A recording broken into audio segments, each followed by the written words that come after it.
Le Bon Marché, le Printemps, les Galeries Lafayette, la Samaritaine et le BHV. Which one to choose between those 5 best department stores in Paris? I will give you some explanations and some tips. Bonjour, my name is Blandine and I am a big fan of Paris department stores. They are beautiful and useful, and I've lived in and around Paris for 80% of my life. The oldest one, the one with the most beautiful view of Paris, the one with the most beautiful architecture, the one with the most beautiful decor inside. Let me help you here with the Paris department stores, especially if you're planning a trip to Paris. You'll see there are much more than stores. When you visit a department store, it's not only about the stuff, it's also about the history, and that I find so much interesting, and about the management style. So I would say it's like a case study. It's all about a modern way to do business from the start. So let's dive in.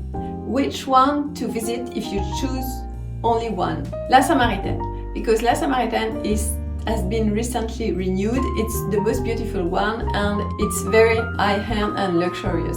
Le Bon Marché is also very luxurious, but I would say it's more of the bobo chic style, hipster style, I would say. Le Printemps et les Galeries Lafayette are huge and more touristic. As for the BHV, it's more dedicated to home decor.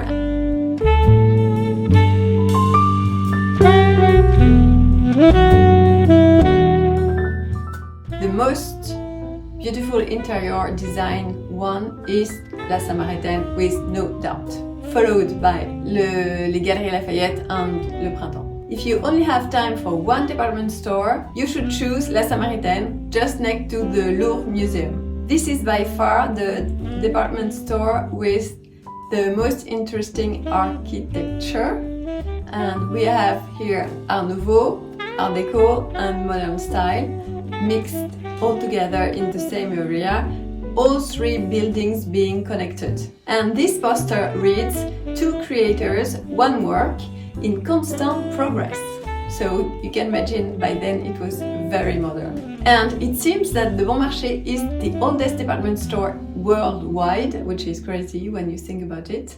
And it was created in 1852. Le Printemps was founded in 1865, almost at the same time as the Opéra Garnier.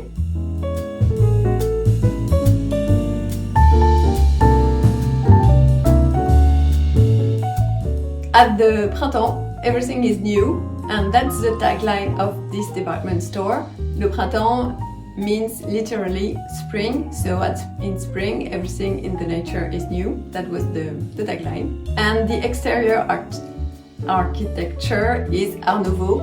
It's all about feminine shapes and flower shapes. Le Printemps is a true historical monument with 100,000 square meters of floor space and 20 million visitors per year, displaying 1,500 brands. With the roof features a sculpture of Hermes god, who is the god of trade. At the top of this Art Deco staircase is the CEO office, a very luxurious CEO office. One building is dedicated to men clothing and one building is dedicated to women clothing. The Art Deco dome with its Eiffel metal structure, the same Eiffel as the Eiffel Tower, dates from 1910, and you can see it on the 6th floor of the women clothing building. The 8th floor of man clothing is dedicated to restaurants, and there are a multiple choice of food offer. Good tip here. You can have free access to the view from the terrace opposite to the entrance of the Perruche restaurant on the 9th floor of the Printemps Men Clothing. It's free. As per the Galeries Lafayette, they were founded in 1898 by 2 cousins. Fun and crazy fact, in 1919, a plane landed on the terrace roof of Galeries Lafayette, and its own terrace at the 7th floor faces the Opéra. Last, le Bazar de l'Hôtel de Ville, PHV as we call it, is facing the City Hall of Paris. Here you can find everything you're looking for. You will find 80 items including DIY items and art supplies. It was opened in 1856. An entire building of the department store is dedicated to Italian food and another one is dedicated to pets. So the golden age of the department store stretches from 1852 to 1930, and by then shopping becomes a luxury activity. It's a must-see in Paris to go to the department store. Let me give you a little bit of back history to see where we come from. In the Middle Ages, stores were no little more than stalls in dark, poorly lit alleyways. In the 17th century, haberdashers' little stores appeared dedicated to clothing and perfumes. In the 18th century, merchants dedicated to hat ornaments were known as frivolity merchants. In the second half of the 18th century, passageways began to specialize, and then the Bon Marché was created in 1852. They invented fixed prices and the whole buying experience. From that time on, sales volumes began to increase with the expansion of la bourgeoisie, aka the upper middle class. Then the Industrial Revolution made mass production possible, so prices went down too. Fashion became more democratic. Slowly, we also see an increase of purchases for children, and mail order sales were created. This is when the business development becomes so interesting. But we'll go deeper in a minute. Before, I have to mention that some department stores disappeared and closed as they did not survive the crisis nor the market shifts. For instance, La Belle Jardinière is now closed. Premises are occupied by Louis Vuitton's office. So why is the department store history interesting in a business standpoint or a managing standpoint? Because they invented it all from the beginning. They were very innovative. So remember, from the start, department stores were as much a place of strolling as a place of selling. And they instantly had a huge success. It was about sumptuous settings, staging the goods, and there you have it, the beginnings of merchandising. So beautiful products, beautiful merchandising. They were even called the cathedrals of modern consumption by a French writer, a famous one, Émile Zola. He wrote a whole novel about the life at Le Bon Marché.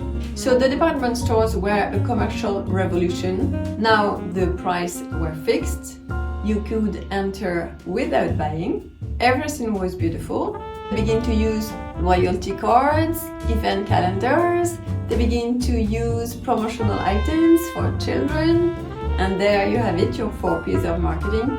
And we can mention that human resources management becomes a thing back then too. Later on, they created traffic patterns, credit sales, personalized advice, customer behavior study, and marketing research. Right now in Paris, there is a current exhibition at La Cité de l'Architecture showing the grand story of the department stores. We can mention that profits were reinvested straight away to building and expanding, and the whole systems operated thanks to purchasing offices, central purchasing offices. In the 80s and 90s, there is a big return to the festive, theatrical spirit of department stores, and everything was subject of an anniversary.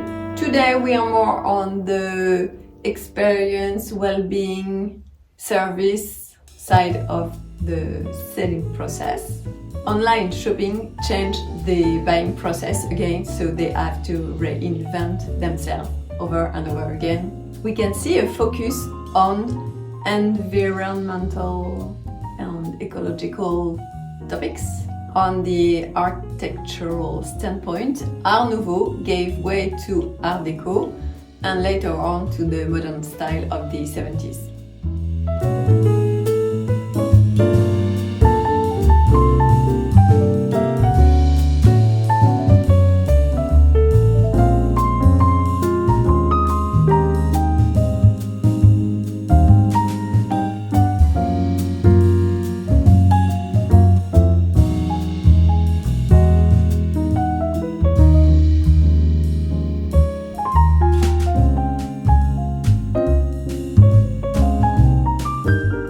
Et voilà, I hope you enjoyed this video. I'll see you in the next one, and until then, thank you for your time. Enjoy Paris!